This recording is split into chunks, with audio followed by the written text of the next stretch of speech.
জান্নাতটাকে সাজিয়ে রেখেছে, কিন্তু জান্নাতের মধ্যে প্রবেশ করলে হবে নাকি এগুলো ভোগ করার অনুমতি তখনো পাই নাই, তখনো তারা পাই নাই। এই জান্নাতের মধ্যে প্রবেশ করে প্রাচীরের সাইডে ঘরে, গেটের সামনে ঘরে, আর চোখের পানি ছেড়ে দিয়ে কান্না করা হারে।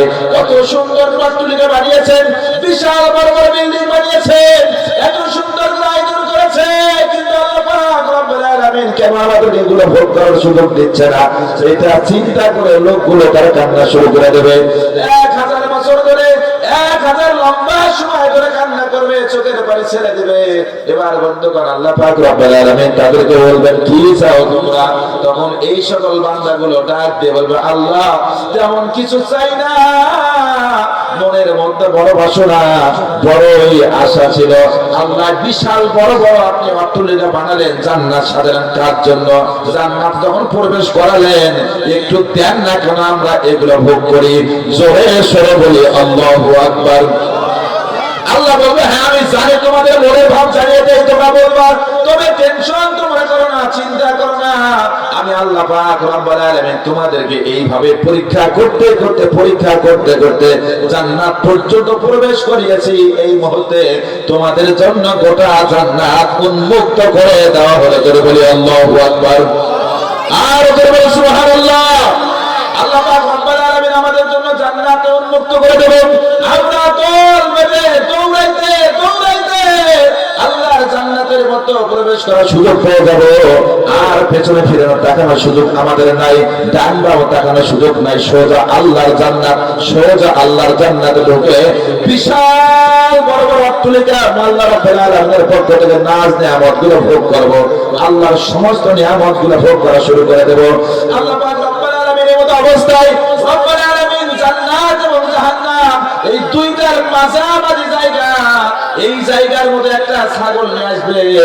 এই ছাগলের পিঠের মধ্যে লেখা থাকবে মাউত, মিম মাউতা, 3টা অক্ষর লেখা থাকবে। এই মাউত নামক ছাগলটা জান্নাত এবং জাহান্নামের মাঝামাঝি নিয়ে আসবে। আনার পর রব্বুল আলামিন তখন এই ছাগলকে জান্নাত এবং জাহান্নামের মাঝামাঝি জায়গায় আল্লাহু আকবার বলে কুরবানি করবেন। জোরে বলি সুবহানাল্লাহ। জান্নাত এবং জাহান্নাম দুইটার মাঝামাঝি মাউতকে কুরবানি করে দেবে। কুরবানি করার মধ্য দিয়ে আজীবনের জন্য, চিরচরমের জন্য জান্নাতের দরজা বন্ধ, জাহান্নামের দরজা বন্ধ, আর খোলা হবে না। উভয় থেকে একবারে চিরতরে বন্ধ করে দিয়ে আল্লাহ পাক রব্বুল আলামিন চিরতরে বন্ধ করে দিয়ে জান্নাত এবং জাহান্নামের মধ্যে প্রবেশ করাবেন। আর কাঁদলেও কোনোদিন জাহান্নামের দরজা খোলা হবে না, জান্নাতের দরজা খোলা হবে না। আমার মুসলমান ভাইরা, যুবক ভাইরা, এই জন্য রব্বুল কারীমের সঙ্গে যাদের সম্পর্ক, তারা এইভাবে আল্লাহর জান্নাত কথা বলে দেখি না। আল্লাহর সঙ্গে সম্পর্ক যাদের নাই, তাদের জন্য জান্নাত নাই। কথা বলেন। এই জন্য বন্ধুগণ, সম্পর্ক তৈরি করতে হবে কার সঙ্গে? চিন্তা করেন কার সঙ্গে? বন্ধুগণ, বরফের আব্দুল কাদের জিলানী রহমাতুল্লাহ আলাইহি, নাম শুনেন নাই? বরফের আব্দুল কাদের জিলানী রহমাতুল্লাহ আলাইহি, তিনি একদিন তার মুরিদদের সামনে এরকম বক্তব্য দিচ্ছেন, ওয়াজ নসিহত করতেছেন। ওয়াজ করতে গিয়ে বরফের আব্দুল কাদের জিলানী রহমাতুল্লাহ আলাইহি বলতেছেন, ও আমার মুরিদরা শুনে নাও, জেনে নাও, আমার রব যদি আমাকে জান্নাত দেয় আমি তাতেও খুশি, আমার আল্লাহ যদি আমাকে জাহান্নাম দেয় আমি তাতেও খুশি। এবার মুরিদরা প্রশ্ন করলেন যে পীর সাহেব হুজুর, জান্নাত দিলে মানুষ খুশি হবে বোঝা যায়, কিন্তু জাহান্নাম দিলে খুশি হয়, এই বুঝতে তো আমাদের মধ্যে আসে না, কেন এমনটা আপনি বললেন? আব্দুল কাদের জিলানী রাহমাতুল্লাহ আলাইহি বলতেছেন, ও আমার মুরিদরা শুনে নাও, জান্নাত আমার লক্ষ্য উদ্দেশ্য নয়, আমার লক্ষ্য উদ্দেশ্য একটাই, সেটা হলো আল্লাহ রাব্বুল আলামিনকে সন্তুষ্ট করা, আল্লাহ পাক রব্বুল আলামিনকে রাজি এবং খুশি করা।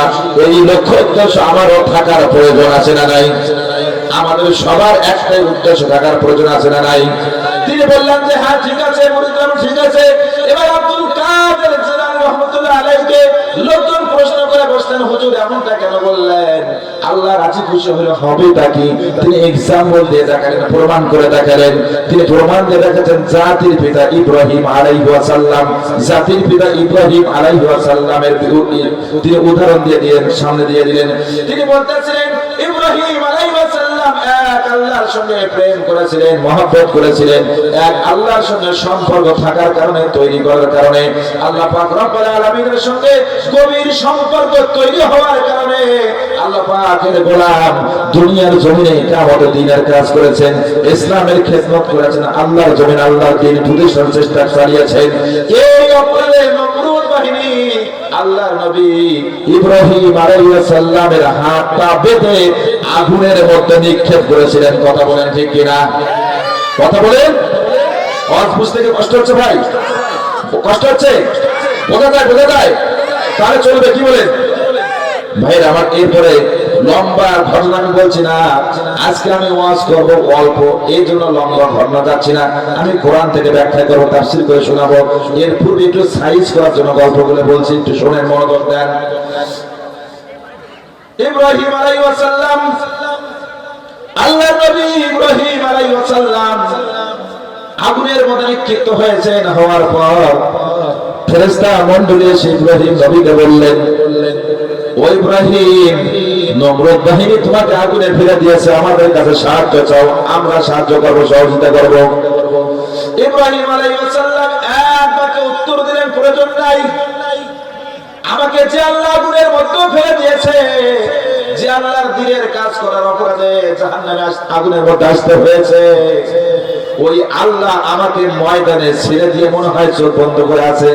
আল্লাহ কি দেখেন না? ফেরেশতারা বলেন আল্লাহ দেখেন। তাহলে তোমরা কেন সাহায্য করতে চাও?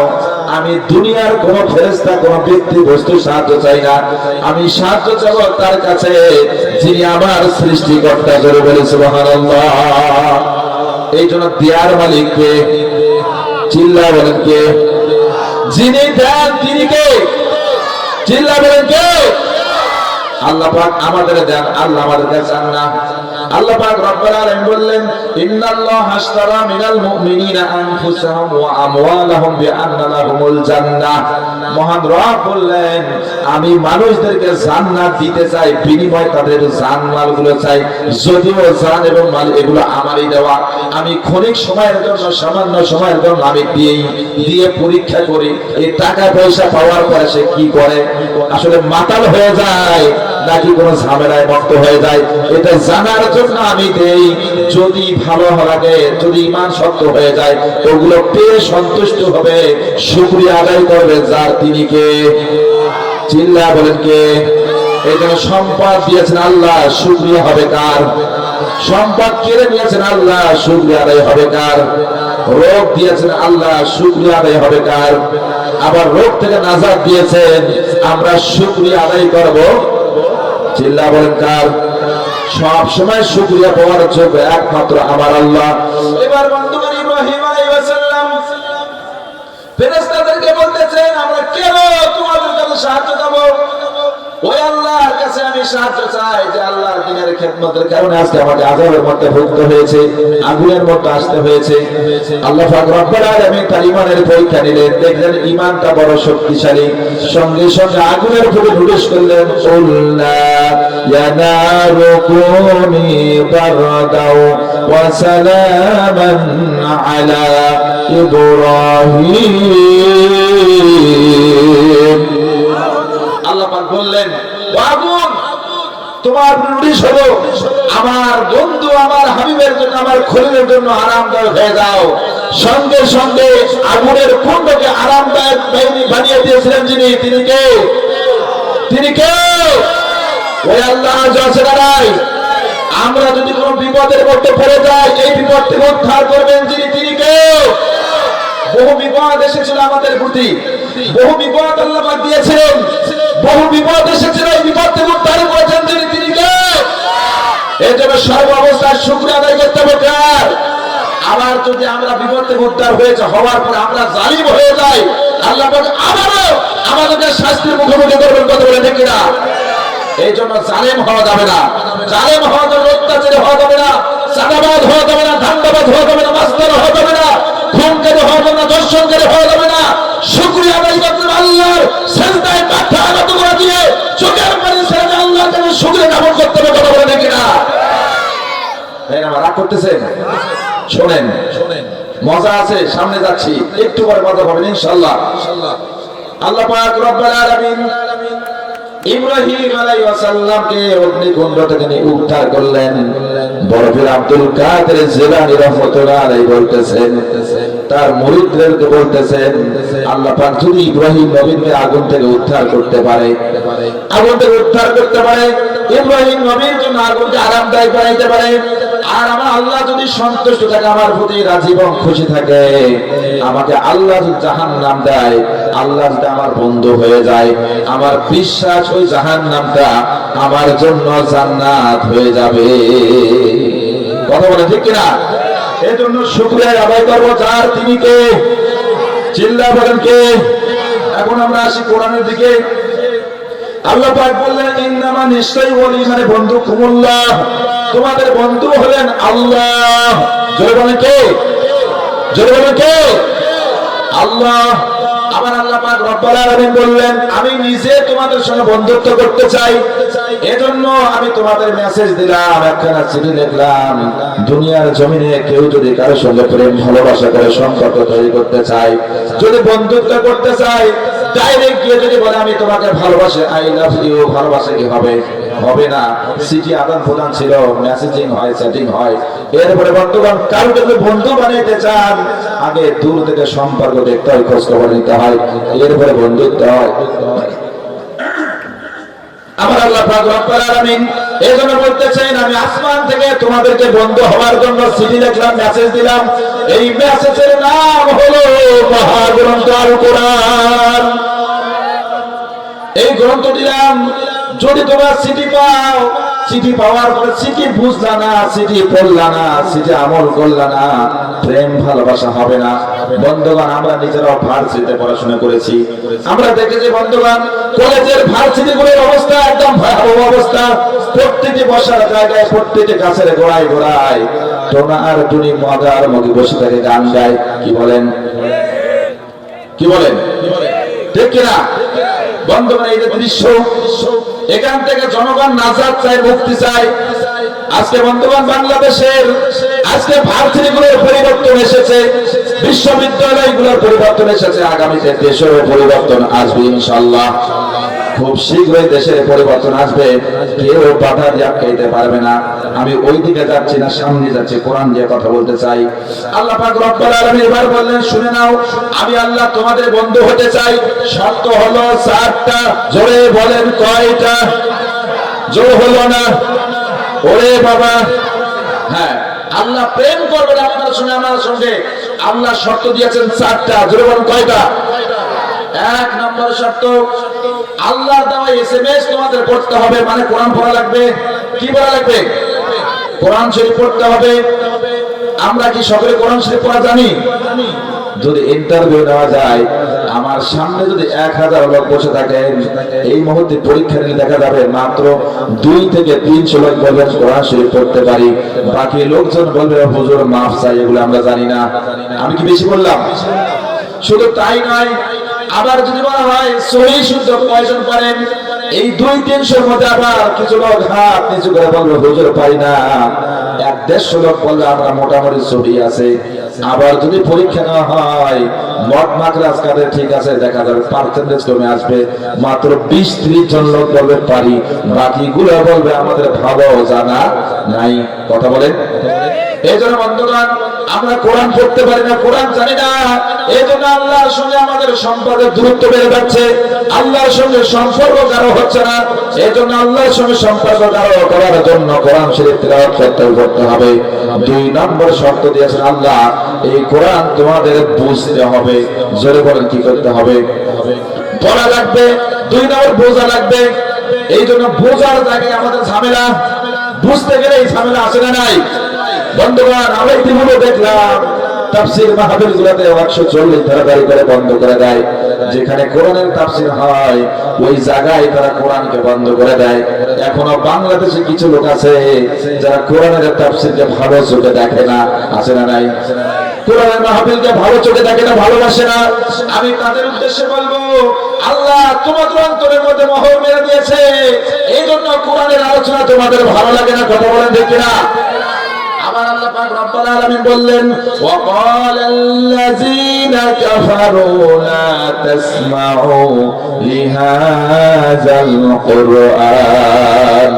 আল্লাহ পাক বলতেছেন আর কাফেররা আইন করলো, কাফেররা তার নোটিশ জারি করলো ওয়াকালাল্লাযীনা কাফারু, আর কাফেরদের আইন এটা লা তাসমাউ, তোমরা কোরআন শুনবে না লিহাযাল কুরআন, যেখানে কোরআন শোনার ব্যবস্থা হয় ওই জায়গায় হট্টগোল করে তোমরা বন্ধ করে দাও। জোরে বলে নাউজুবিল্লাহ।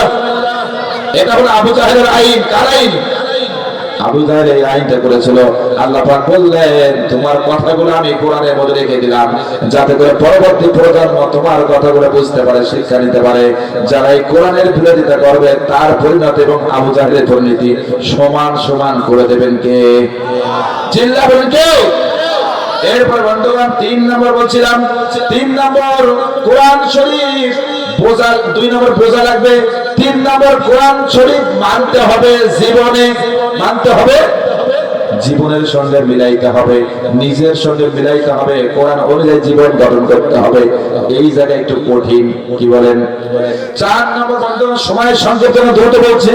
4 নম্বর আল্লাহ পাক রব্বুল আলামিন শর্ত দিলেন এই কোরআন শুধু নিজে বুঝলে হবে না, রাষ্ট্রীয়ভাবে কোরআন বুঝাইতে হবে, রাষ্ট্রীয়ভাবে কোরআনের আইন কায়েম করতে হবে, রাষ্ট্রীয়ভাবে কোরআন সুন্নাহর আইন কায়েম করতে হবে।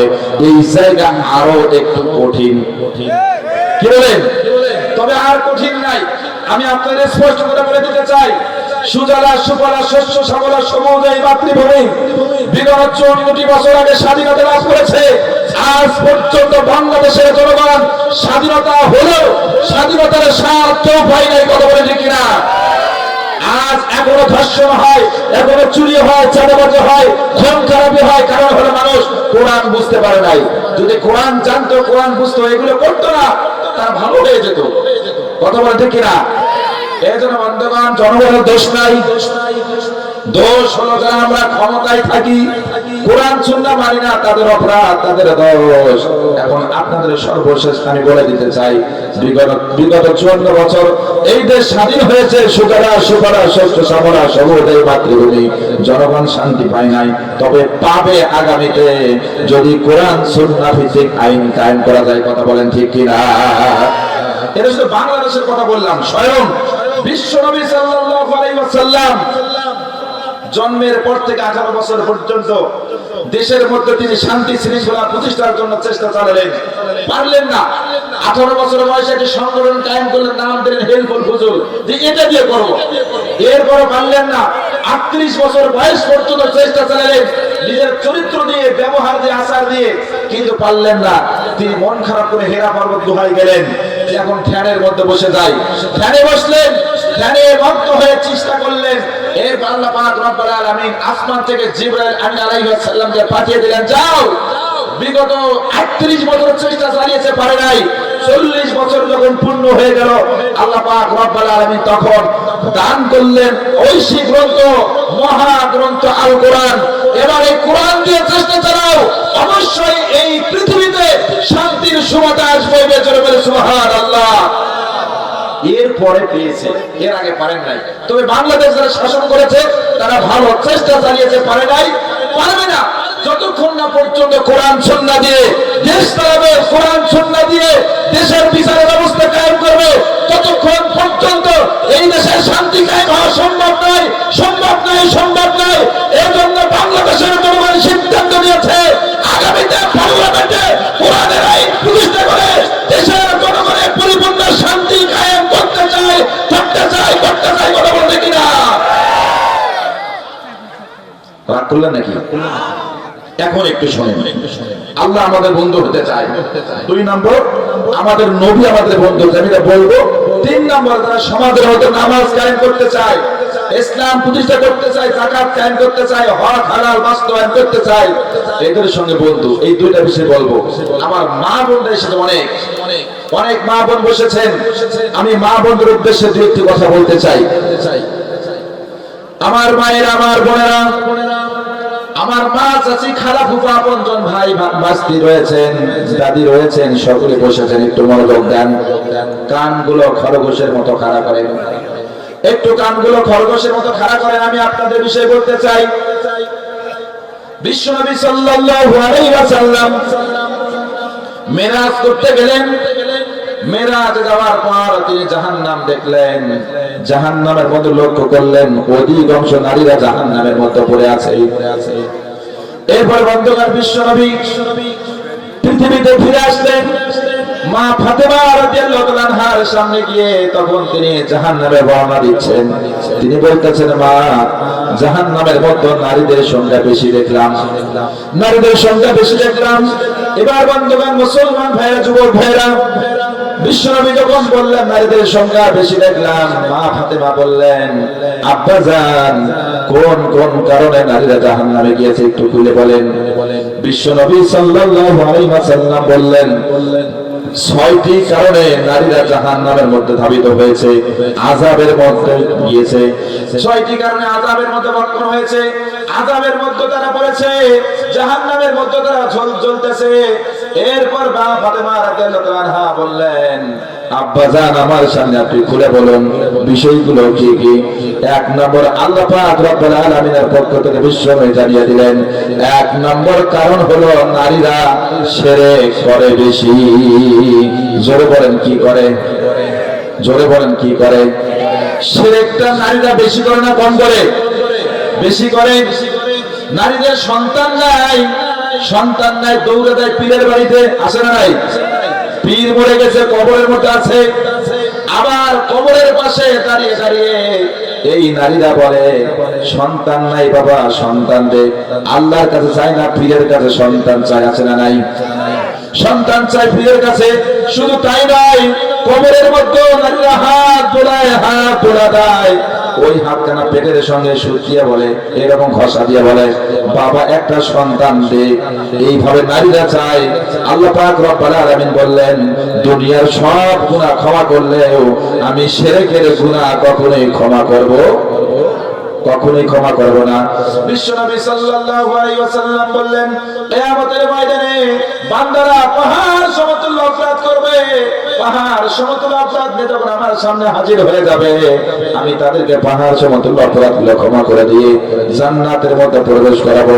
তবে একটা অপরাধ কখনোই ক্ষমা করব না, সেটা হলো শিরকের অপরাধ।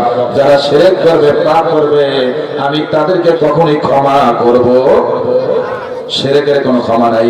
এরপরে বন্ধুগণ, এই জন্য মাদেরকে বলবো, আমার বোনদেরকে বলবো, আমার চাচিদেরকে বলবো, দাদিদেরকে বলবো, শিরক থেকে মুক্ত হয়ে যান। অপরাধ করবেন না, পাপের সঙ্গে যুক্ত হবেন না, শিরকের সঙ্গে যুক্ত হবেন না। পীরের বাড়িতে গিয়ে কিছুই চাবেন না, পীর কিছুই দিতে পারে না, পীর কিছুই করতে পারবে না। যদি আপনার প্রয়োজন হয়, সন্তান নাই, গভীর রাতে জাগুন, ওযু করে নামাজ বিছায়া আল্লাহর কাছে ডাক দেবেন, আল্লাহ সন্তানটাও নাই, আপনি আমার সন্তান দান।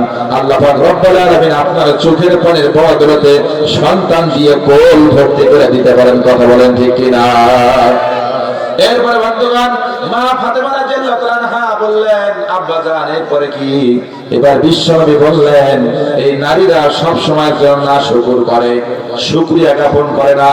কিছু হলে আল্লাহর 14 গোষ্ঠী তুলে গালি দেয়। কথা বলেন ঠিক কিনা? যে মরার আল্লাহকে আমার এই চোখে দেখা আর কারো রাখে না, বলে কি বলে না? যে মরার আল্লাহ, বলে কি বলে না? নাউজুবিল্লাহ বলেন। এই জন্য বন্ধুগণ, আল্লাহ নবী বললেন, মা, এই নারীরা সব সময় জন্য শুকরিয়া করে, আল্লাহ যতই দেখ না কেন তাদের মন কখনো ভরে না, এই জন্য তারা জাহান্নামে যাবে। 3 নম্বর কারণ, আমার মায়েরা মনোযোগ দিয়ে কথাগুলো শোনেন, ভালো লাগবে, আপনাদের জন্য ইবাদত করতে পারবেন।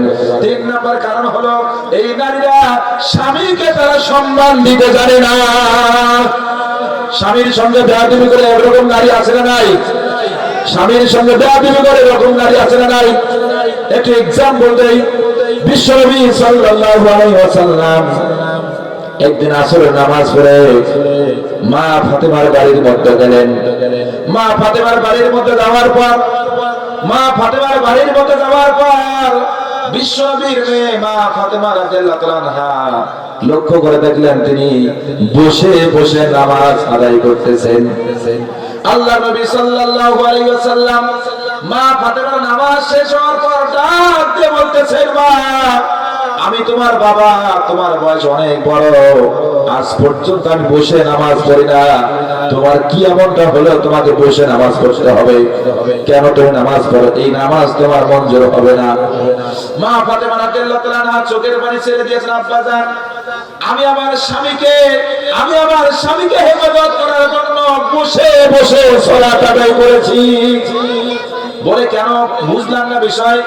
মা ফাতেমা রাদিয়াল্লাহু তাআলা আনহা বলতেছেন, আব্বাজান আমার স্বামী আমাকে তেমন ভালো শাড়ি দিতে পারে না, জামা কাপড় দিতে পারে না।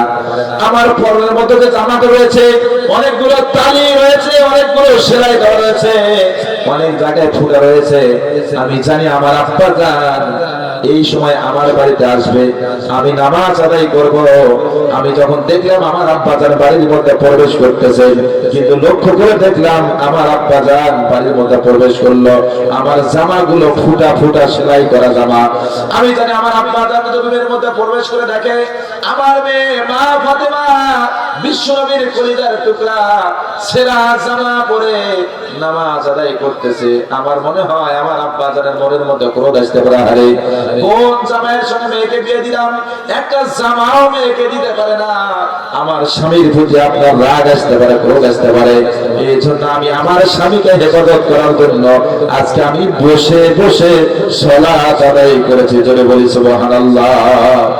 বিশ্বনবী বললেন, না এই যদি হয় তোমার স্বামীর ভালোবাসা, এই যদি হয় তোমার স্বামীর প্রতি আনুগত্য, আমি ওয়াদা দিলাম কিয়ামতের ময়দানে স্বামীর প্রতি আনুগত্য এবং ভালোবাসা তোমাকে জান্নাত পর্যন্ত পৌঁছে দেবে। জোরে বলি সুবহানাল্লাহ। এরপরে বর্তমান বিশ্বনবীর মেয়ে মা ফাতেমা রাদিয়াল্লাহু তাআলা আনহা স্বামীকে কত ভালোবেসেছেন, কত মহব্বত করেছেন, কত ভাবে সেভ করেছেন। বন্ধুগণ, মুসলমান ভাইরা, যুবক ভাইরা, আমার মায়েরা কথাগুলো মগজ দিয়ে শুনে নেবেন। এরপরে আমরা লক্ষ্য করলাম মা ফাতেমা মৃত্যুর শয্যায় অসুস্থ হয়ে আছেন। অসুস্থ অবস্থায় মৃত্যুর শয্যায় তিনি একদিন বাড়ির মধ্যে শুয়ে আছেন। হযরত আলী রাদিয়াল্লাহু তাআলা আনহু মা ফাতেমার পাশাপাশি বসে বলতেছেন, ফাতেমা তোমাকে কি খাইতে মনে চায়? অসুস্থ অবস্থায় মৃত্যুর শয্যায় তুমি আমার সামনে শেয়ার করো, আমি তোমাকে খাইতে দেব। মা ফাতেমা রাদিয়াল্লাহু তাআলা আনহা বলতেছেন, প্রাণের স্বামী বাড়ির মধ্যে টাকা পয়সা নাই, কি খাইতে দিবা? আমার প্রয়োজন নাই। এবার স্বামী আলী বললেন, আমার কাছে খুলে বলো, সমস্যা নাই, চেষ্টা চালাবো। এবার মা ফাতেমা বললেন, আলী আমার বড় স্বাদ জেগেছে জান্নাতি ফল খাইতে। জোরে বলেন কি ফল? চিল্লায় বলেন কি ফল? আপনারা কি জান্নাতি ফল চেনেন? চেনেন? চেনেন না? জান্নাতি ফল হলো ডালিম ফল। সুবহানাল্লাহ বলেন। জান্নাতি ফল হলো ডালিম ফল। মা ফাতেমা বললেন, আমার জান্নাতি ফল খাইতে মন চেয়েছে। এবার বাড়ির মধ্যে সামান্য কিছু দিরহাম ছিল, এটা নিয়ে রওনা দিলেন বাজারের মধ্যে। বাজারের মধ্যে যাওয়ার পরে বন্ধুগণ, বিশ্বনবীর জামাই হযরত আলী রাদিয়াল্লাহু তাআলা আনহু একটা ডালিম ক্রয় করতে সক্ষম হয়েছে। যে দিরহাম ছিল, একটা ডালিম ক্রয় করে স্ত্রীর জন্য নিয়ে যেতে বাড়ির দিকে। প্রতিমধ্যে রাস্তার মধ্যে বন্ধুগণ, রাস্তার মাঝামাঝি গিয়ে হযরত আলী রাদিয়াল্লাহু তাআলা আনহুর সামনে এক বৃদ্ধ এসে দাঁড়িয়ে বলতেছেন, কোথায় যাও বাবা? সালাম দিয়ে বলতে, আমি বড় ক্ষুধার্ত, আমারে কিছু খাইতে দাও। আলী বললেন, তেমন দেওয়ার মতো কিছু নাই। এবার মুরব্বি বলতেছে, আল্লাহর কসম করে বলে তোমার কাছে খাবার আছে, আমারে দিয়ে দাও। এবার আলী বললেন, সামান্য একটা ডালিম ফল রয়েছে, এটা যদি আমি তোমাকে দিয়ে দেই তাহলে আমি আমার স্ত্রীকে কি খাওয়াবো? এবার মুরব্বি বললেন, আমি বড়ই ক্ষুধার্ত, আল্লাহর কসম করে বলছে আমারে খাইতে দাও। হযরত আলী রাদিয়াল্লাহু তাআলা পকেট থেকে ডালিম খানা বের করলেন, করার পর ভাগ করে অর্ধেকটা দিয়ে দিলেন, অর্ধেকটা পকেটে রাখলেন। এই মুরব্বি বলতেছে, আমার ক্ষুধা মেটে নাই। অর্ধেকটা খাওয়ার পর বলতেছে, আমার আরো খাইতে দাও। এরপরে বন্ধুগণ, আলী রাদিয়াল্লাহু তাআলা আনহু সম্পূর্ণ ডালিম খানা দিয়ে দিলেন। এবার আলী রাদিয়াল্লাহু তাআলা বাড়ির মধ্যে গেলেন, খালি হাতে বাড়ির মধ্যে গিয়ে গেলেন। মুখটা ছোট হয়েছে, অন্ধকার হয়েছে। প্রাণের স্ত্রীকে একটা ফল খাওয়াইতে চাইলাম, সেটা পারলাম না, রাস্তার মধ্যে দান করে দিয়ে আসলাম। কি বলি? মা ফাতেমা রাদিয়াল্লাহু তাআলা আনহা বুঝতে পেরেছেন আমার স্বামী আমার জন্য তেমন কিছু আনতে পারে নাই, এই জন্য মুখখানা ছোট হয়েছে। এবার মা ফাতেমা বললেন, ও প্রাণের স্বামী, আমার কাছে চলে আসো।